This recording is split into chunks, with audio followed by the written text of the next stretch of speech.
அனைவருக்கும் வணக்கம். இப்போ பார்த்தீங்கன்னா, அமலாக்கத்துறை ஆடப்போகும் ருத்ர தாண்டவம் இதை பற்றி நம்ம விரிவாக பேச போகிறோம். யார் யார் எந்த மாதிரியான கேஸ்லலாம் மாட்டியிருக்காங்க அப்படின்ற மிகப்பெரிய விளக்கம். இதுக்கப்புறம் பார்த்தீங்கன்னா, நம்மளுடைய தமிழக முதலமைச்சர் பாதியில் தமிழ்நாடு திரும்பி இருக்கிறார். என்ன காரணம்? அதாவது கூட்டணி கட்சி தலைவரான காங்கிரஸ்ல இருந்து நம்மளுடைய ராகுல் காந்தி, சோனியா காந்தி அவர்களை சந்திக்கிறதுக்கு நேரம் ஒதுக்கியும் சந்திக்கப்படவில்லை அப்படின்றது. குறிப்பாக பாஜக இருந்த அமித்ஷா அவர்களையும் சந்திக்கவில்லை. என்ன காரணம் அப்படின்றத நான் விரிவாக சொல்லிடுறேன். இப்போ முக்கியமாக நம்ம பேச போகிற விஷயம் என்னன்னு பார்த்தீங்கன்னா, இன்னைக்கு அமலாக்கத்துறை அப்படின்ற ஒரு இடத்துல இன்னைக்கு ஆல்ரெடி 2 பேருக்கான பேப்பர் வந்துருந்துச்சு. நம்மளுடைய தமிழக முதலமைச்சர் விசாரணைக்கு அவங்களுக்கு கையெழுத்து போடுற ஒரே ஒரு வேலை மட்டும்தான் பாக்கி இருந்தது. இப்போ அவர் சைன் போட்டுட்டாரா, என்ன மாதிரியான ஆக்ஷன்லாம் எடுக்க போகிறாங்க அப்படின்னு நான் சொல்லிடுறேன். முதல்ல பார்த்தீங்கன்னா, செந்தில் பாலாஜி அவர்களுக்கான டிரான்ஸ்ஃபார்மர் அந்த ஊழல், அடுத்து பார்த்தீங்கன்னா அனிதா ராதாகிருஷ்ணன் அவர்களுக்கான வேலை வாங்கி தரேன்னு சொன்ன ஊழல். இந்த 2 ஊழல்களுக்கும் அவங்க வீட்டிலேருந்து எடுத்த ஆவணங்களின் அடிப்படையில் இடி அவங்க முழுக்க ஆதாரங்களை வச்சு அந்த பென்ட்ரைவ் முதற்கொண்டு இன்னைக்கு நம்மளுடைய தமிழக முதலமைச்சரோட டேபிளில் இருக்குது. இது இந்த கேஸ் இப்போ வரப்போகுதா அப்படின்னு கேட்டிங்கன்னா, கண்டிப்பாக வரப்போகுது. அதுக்கான நாள் நெருங்கிடுச்சு. கிட்டத்தட்ட டெல்லியிலேருந்து வந்ததுக்கப்புறம் இந்த வேலையை தான் நம்ம முதலமைச்சர் பார்க்க போகிறாருன்னு நான் சொன்னேன். அதை பார்க்க தான் போகிறாங்க. அதுக்கு முன்னாடி முக்தார் கைது செய்யப்பட்டார் அப்படின்ற மிகப்பெரிய சம்பவம்.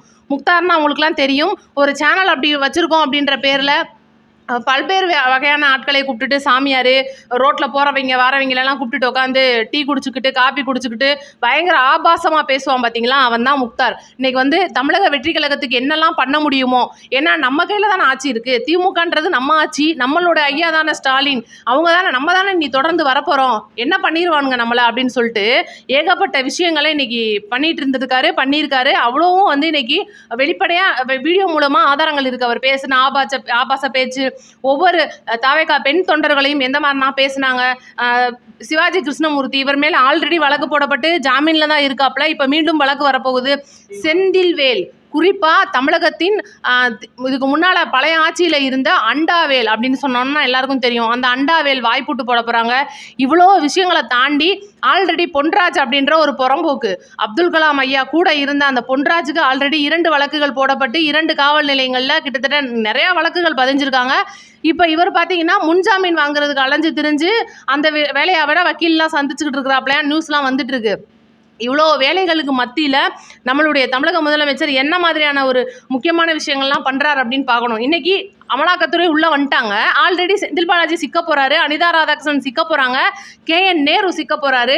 இதெல்லாம் தாண்டி அறநிலையத்துறை ஊழலில் பண்ணி வச்சிருக்கிற சேகர் பாபு அவர்கள் கிட்டத்தட்ட அவர் வீட்டிலலாம் டன் கணக்கில் சிலை கிடக்குன்ற மாதிரிலாம் பயங்கர தகவல் வருதான். இவ்வளோ விஷயத்துலேயே சேகர் பாபு சிக்க போகிறாரு.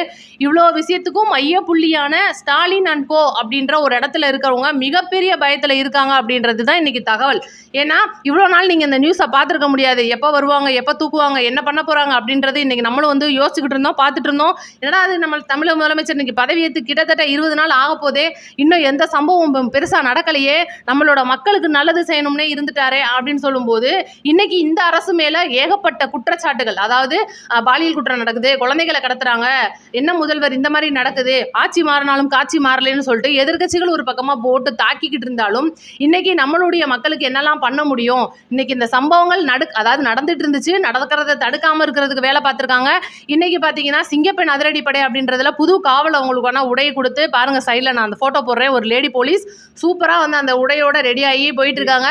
உண்மையிலே கம்பீரமாக இருக்குது அந்த ட்ரெஸ்ஸில் அவங்கள பார்க்கறதுக்கு. காவல்துறையில் பார்த்தாலே நம்மளுக்கு கம்பீரமாக தான் இருக்கும். ஆனால் இன்னைக்கு அந்த நேவி ப்ளூ ட்ரெஸ்ஸை பார்க்கும்போது நம்மளுக்கு ஒரு வெளிநாட்டில் இருக்கிற ஒரு ஃபீலிங் வருது. இதுக்காக பெண்களுக்கு பாதுகாப்பு வந்துருச்சா, குழந்தைகள்லாம் நீ தைரியமாக இருக்கலாமான்னு நீங்கள் கேட்குறது எனக்கு புரியுது. கண்டிப்பாக இனி வரப்போகிற நாட்களில் அதிகமாக பெண்கள் கூடுற இடம், அந்த கோவில்கள், பேருந்து நிலையங்கள், இந்த மாதிரி அதிகமாக மக்கள் கூடுற இடம், இன்னும் பார்த்தீங்கன்னா பெரிய பெரிய ஸ்கூல்கள் கிட்ட கூட கிட்டத்தட்ட அந்த போலீஸ்காரங்களை இறக்கி விட்றதா பெரிய பிளானே இருக்குது. ஒட்டுமொத்தமாக தமிழகம் துவைக்கப்படும் அப்படின்னே சொல்லலாம். இந்த கயவர்களை பூராமே கண்டிப்பாக தூக்கி உள்ளே போகிறதுக்கான புது ஜெயிலும் ரெடி ஆகிட்டு இருக்கு அப்படின்ற ஒரு தகவல். இவ்வளோ விஷயமும் நம்மளுடைய தமிழக முதல்வர் கண்டிப்பாக பண்ணிட்டு இருக்காரு. ஒவ்வொரு துறைகளிலும் இன்னைக்கு பார்த்தீங்கன்னா கனிம வளத்துறை எந்த அளவுக்கு வேகமாக நம்மளோட DK பிரபு வேலை பார்க்குறாரு, மதுவிலக்கு துறையில் இருக்கிற விக்னேஷ் அவர்கள் எந்த அளவுக்கு துரிதமாக வேலை பார்க்குறாரு, டாஸ்மாக் ஊழியர்கள் போராட்டம் நடந்துட்டு இருக்கு, அது வேற. ஆனால் இன்னைக்கு ஒட்டுமொத்தமாக களை எடுக்கப்படுது அப்படின்றது தான் உண்மை. கண்டிப்பாக அதுக்கான வேலையை அவங்க பார்த்துட்டு இருக்காங்க. இருக்கட்டும். இப்போ அடுத்து நம்மளுடைய தமிழக முதலமைச்சர் காங்கிரஸ் தலைவர்களை சந்திக்காமல் தமிழகம் திரும்பினதுக்கான காரணம் காரணம் என்ன? இப்போ பிரதமரை பார்க்கும்போதே வந்து நியூஸ்ல என்ன சொன்னாங்க, 10 நிமிஷம் தான் வந்து நீடிச்சிருக்கு இந்த ஒரு சந்திப்பு, என்னாச்சு 10 நிமிஷம் என்ன பேசியிருக்காங்க, அந்த சால்வா போறது பூங்கொத்து கொடுக்கறதுல டைம் ஆயிரும் அப்படின்னு சொல்லிட்டு ஏகப்பட்ட விமர்சனங்கள். அப்ப எந்த அளவுக்கு இவர் மனு கொடுத்திருக்காரு, இன்னைக்கு தமிழ்நாட்டில் ஏகப்பட்ட பிரச்சனை இருக்கு, என்ன ஆச்சு அப்படின்னு சொல்லி கேட்கும்போது அதிகாரப்பூர்வமா பிரதமர் அலுவலகத்திலிருந்து வந்த ஒரு அறிக்கை அப்படின்னு சொல்லலாம். கிட்டத்தட்ட அவங்களோட சந்திப்பு அப்படின்றது 25 நிமிடங்களுக்கு மிகாம நடந்திருக்கு. இவ்வளோ விஷயமும் நம்மளுடைய நிறைய மனுக்கள் வந்து குறிப்பாக தமிழ் தாய் வாழ்த்து முதலிடம் பெறுறது இது எல்லாமே நான் நேற்று வீடியோவில் சொல்லிட்டேன். இன்னைக்கு காங்கிரஸ் தலைவர்கள் இன்னைக்கு சந்திக்கிறதா இருந்துச்சு. ஆனால் பார்த்தீங்கன்னா காலையில் கிளம்பி இப்போ வீட்டுக்கு வந்துட்டாரு. என்ன காரணம்னு கேட்கும்போது நம்மளுடைய மேகதாது அணையில் புதுசாக கட்டப்படுற அந்த அணைத்தட்டு அது வந்து பெரிய பிரச்சனை ஆகிட்டு இருக்கு. DK சிவகுமார் அவர்கள் இன்னைக்கு கர்நாடக முதலமைச்சர் ஆக போகிறவர் இன்னைக்கு பெரிய பெரிய அறிக்கையெல்லாம் கொடுத்து, ஏன்னா அவங்க வந்து காங்கிரஸ் கூட்டணி அப்படின்றனால இன்னைக்கு காங்கிரஸ் வந்து தமிழகத்தில் கூட்டணி ஆட்சியில் இருக்கிறவங்க. அப்போ இவ்வளோ பெரிய விஷயத்தை நம்மளுடைய தமிழக முதல்வர் வந்து கூட்டணி கட்சிகள்கிட்டே கேட்க முடியலையே அப்படின்றது மிகப்பெரிய ஒரு விஷயமா இருக்கு. இன்னைக்கு நிதிநிலை அறிக்கையை பற்றி பிரதமர் அவர்கள்ட்ட சந்திக்க போகும்போது இந்த கூட்டணி விஷயத்தை நம்ம பேசுறது, இந்த விஷயத்த வந்து இன்னைக்கு கூட்டணி தலைவர்கள்ட்ட பேசுறதெல்லாம் தாண்டி எனக்கு என்னதான் கூட்டணி கட்சியாக இருந்தாலும் என்னுடைய தமிழக மக்களின் நலன் தான் வேணும் அப்படின்ற இடத்துல நம்மளுடைய விஜய் அவர்கள் முதலமைச்சர் விட்டு கொடுக்காம உறுதியாக இருக்கார் அப்படின்றதா மிக முக்கிய தகவலாக வந்திருக்கு. ஏன்னா இன்னைக்கு வந்து எவ்வளவோ நடக்கலாங்க, கட்சி நடக்கலாம், கட்சிக்காக அவங்க நிதி கொடுக்கலாம், இது பண்ணலாம், அது பண்ணலாம், கூட்டணியாக இருந்து நம்ம அடுத்த தேர்தலை சந்திக்கலாம், எல்லா விஷயமும் ஓகே. ஆனால் இன்னைக்கு தமிழக மக்களின் அந்த ஒரு விவசாயிகளை குறைகளை அந்த நம்ம கலைந்து பார்க்கும்போது அவங்களுடைய குறையாக வர்றதான் அந்த மேகதாது அணை. நம்மளுடைய ஒவ்வொரு நீர்நிலை பிரச்சனைகளுக்கும் இன்னைக்கு நம்மளுடைய தமிழக முதலமைச்சர் ஒவ்வொரு ஸ்டெப்பாக எடுத்து வச்சுக்கிட்டு இருக்கும்போது கூட்டணியில் கட்சி இருக்கிறவங்களே இந்த மாதிரி விஷயத்த பண்ணும்போது இது கண்டிப்பாக தப்பாக தான் போய் முடியும் அப்படின்றனால அது கட்டக்கூடாது அப்படின்னு மனுவை மட்டும் கொடுத்துட்டு அவங்கள சந்திக்காமல் வந்திருக்காரு அப்படின்றது தான் ஒரு தகவல். ஆனால் இதோட நிற்க போகுதா அப்படின்னு கேட்டிங்கன்னா கிடையாது. ஜூன் 11ஆம் தேதி மீண்டும் டெல்லி சென்று கூட்டணி கட்சி தலைவர்களை தனி ஒரு நாளில் சந்தித்து பேசுகிறதா இருக்காரு. அன்னைக்கு கண்டிப்பாக அந்த மேகதாது அணை பிரச்சனைக்கு கண்டிப்பாக முடிவு கட்டப்படும் அப்படின்னே சொல்லலாம். ஓகே, இப்போ வந்து 2 பிரச்சனை முடிஞ்சாச்சு. இப்போ 3வது ஒரு பிரச்சனை கிளம்பி இருக்கு. என்னன்னு கேட்டால் இப்போ வரைக்கும் தமிழகத்தில் கிட்டத்தட்ட நம்மளுடைய முதலமைச்சர் காலியான தொகுதி திருச்சி கிழக்கு, இதுக்கப்புறமா ADMKலேருந்து ஒரு 3 பேர் ராஜினாமா பண்ணியிருக்காங்க, 4 பேர் ராஜினாமா பண்ணிட்டாங்க, இன்னும் 2-3 பேர் பண்றதா இருக்காங்க. CVS மற்றும் CVB அதாவது G விஜயபாஸ்கர் அவர்கள் இவங்க எல்லாமே பண்ண போறாங்கன்றதை தாண்டி இன்னைக்கு இவங்க வந்து எலெக்ஷன்ல நிக்க போறாங்க. அந்த தொகுதிகளில் இடைத்தேர்தல் வரப்போகுது. அவங்க எந்த சின்னத்தில் நிற்கிறாங்கன்றதை அப்புறம் முடிவு பண்ணுவோம். ஆனால் வரப்போகுதுன்றனால இந்த எலெக்ஷனுக்கு நாங்கள் திமுகவுக்கு தான் சப்போர்ட் பண்ண போறோம்னு சொல்லிட்டு CPIயும் CPMமும் சொல்லியிருக்காங்க. எவ்வளோ பெரிய விஷயம் பாருங்க. இன்னைக்கு கூட்டணியிலேருந்து ஆதரவு கொடுத்துருக்கிறது என்னமோ இங்கிட்டு, ஆனால் அவர் சொல்றது உண்மைதான். ஏன்னா அவர் வந்து முழுசா நாங்கள் வர்றோம்னு சொல்லலை, நாங்கள் வந்து வெறும் ஆதரவு தான் கொடுத்துருக்கோம், ஏதாவது தப்பு பண்ணிங்கன்னா கேட்போம், எங்களுக்கு அமைச்சர் பதவிலாம் வேணான்னு சொல்லியிருக்காங்க. ஆனால் VCK மற்றும் IUML அதில் ஸ்ட்ராங்காக இருக்காங்க. எங்களுக்கு இந்த ஆட்சி தான் தொடரணும், இந்த ஆட்சி கவிழ்வதை எவ்விதமும் நாங்கள் விரும்பவே மாட்டோம், எங்களுக்கு வந்து இந்த ஆட்சி தொடர்ந்தா நல்லாயிருக்கும் அப்படின்னு சொல்லியிருக்காங்க. கண்டிப்பாக சண்முகம் அவர்கள் சொல்லும்போது எங்களுடைய ஆதரவு எப்போவுமே திமுகவுக்கு தான். ஏன்னா நாங்கள் திமுகவுக்கு சொம்பு தூக்கியே பழகி போனவங்க, எங்களால் வந்து மாற்றுக் கட்சிக்கு சொம்பு தூக்க முடியாது. இன்னைக்கு இருக்கிற தமிழக முதல்வர் வந்து விவசாயிகள் வயிற்றில் அடிக்கிற மாதிரி பல விஷயங்களை பண்ணுறாருன்ற மாதிரி அவங்க சொம்பாவே பேசிகிட்டு இருக்காங்க. இதுக்கெல்லாம் வந்து மசீர கட்சி தமிழக வெற்றி கழகம் கிடையாது. ரிசைன் பண்ண ஒவ்வொரு ஆளும் இன்னைக்கு விசில் சின்னத்தில் தான் நின்று ஜெயிக்க போகிறாங்கன்ற ஒரு தகவலும் வந்திருக்கு. இப்போ திருச்சி கிழக்கு தொகுதியை பொறுத்த வரைக்கும் பார்த்தீங்கன்னா நேற்று தான் வந்து வெல்லமண்டி நடராஜன் அவர்கள் அதிமுகலேருந்து பிரிஞ்சு நம்மளுடைய டிவிக்கில் இணைஞ்சிருக்காரு. இது போக பார்த்தீங்கன்னா CVBயான C விஜயபாஸ்கர் அவர்கள் வந்து இணைய போகிறாரு. அவர் அதுக்காகவே ராஜினாமா பண்ண போகிறதாலாம் சொல்லிட்டு இருக்காங்க. ஆனால் விஜயபாஸ்கர் அவர்கள் ஆல்ரெடி சுகாதாரத்துறையில் ADMK ஆட்சியில் இருக்கும்போது பல்வேறு வகையான ஊழல் பண்ணியிருக்காங்க அப்படின்னு மிகப்பெரிய ஒரு ஊழல் கணக்கு அவருடைய தலையில் இருக்குது. வெல்லமண்டி நடராஜனும் அவர்களும் அவர் மேலே ஊழல் தலைவர் அந்த இதெல்லாம் இருக்குது. இன்னைக்கு அதிமுகலேருந்து பிரிஞ்சு வந்து நம்மளுடைய கட்சியில் சேர்றாங்க.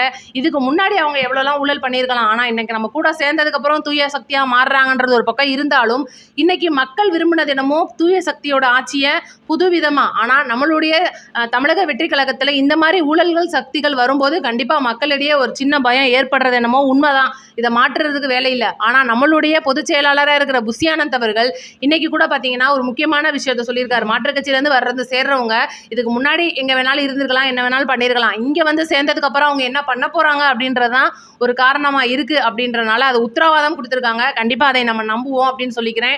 அடுத்து பார்த்தீங்கன்னா அருண் IPS அவர்கள், அவர் பார்த்தீங்கன்னா அவரோட தலைமையில் தான் இன்னைக்கு முக்தார்லேருந்து ஒவ்வொரு பேச்சாளர்களையும் திமுகலேருந்து தூக்கிக்கிட்டு இருக்காங்க. இவங்க மட்டும்தானா அப்படின்னு கேட்டிங்கன்னா கிடையாதுங்க. லிஸ்ட்டு பெருசாக போகுது. என்ன ஏது அப்படின்றத அடுத்தடுத்த வீடியோக்களில் தெளிவாக சொல்லிகிட்டே இருப்பேன். குறிப்பாக இந்த கைது அப்படின்றது ஸ்டாலின் அவர்களை தூக்குற வரைக்கும் நிற்காது அப்படின்றது தான் உண்மை. உங்களோட கருத்துக்களை கமெண்ட்டில் சொல்லிடுங்க. தயவுசெய்து வீடியோ 4 பேருக்கு ஷேர் பண்ணி விடுங்க. கீழே ஹைப்புன்னு இருக்கும். ரொம்ப முக்கியமான விஷயமா நான் ஒன்று சொல்கிறேன். இது வரைக்கும் நம்மளோட சேனலுக்கு யாராவது உதவி பண்ணுங்கள், மெம்பர்ஷிப் எடுத்துக்கோங்கன்னு நான் சொன்னதே கிடையாது. நேற்று நம்மளுடைய ஜிமெயிலுக்கு ஒரு மெயில் வந்துருந்துச்சு. கிட்டத்தட்ட நிறையா பேர் மெம்பர்ஷிப்பில் சேர்ந்துருக்கீங்க. கண்டிப்பாக உங்கள் அனைவருக்கும் ரொம்ப நன்றி. நம்மளோட சேனலுக்கு யாராவது மெம்பர் எடுக்கணும்னாலும் எடுத்துக்கோங்க. ரொம்ப நன்றி. அடுத்தடுத்து உங்களுக்கு வீடியோ வந்து அதிலே பெல் பட்டனில் காட்டிடும். அதுதான் நான் சொல்ல வந்தது. நன்றி, வணக்கம்.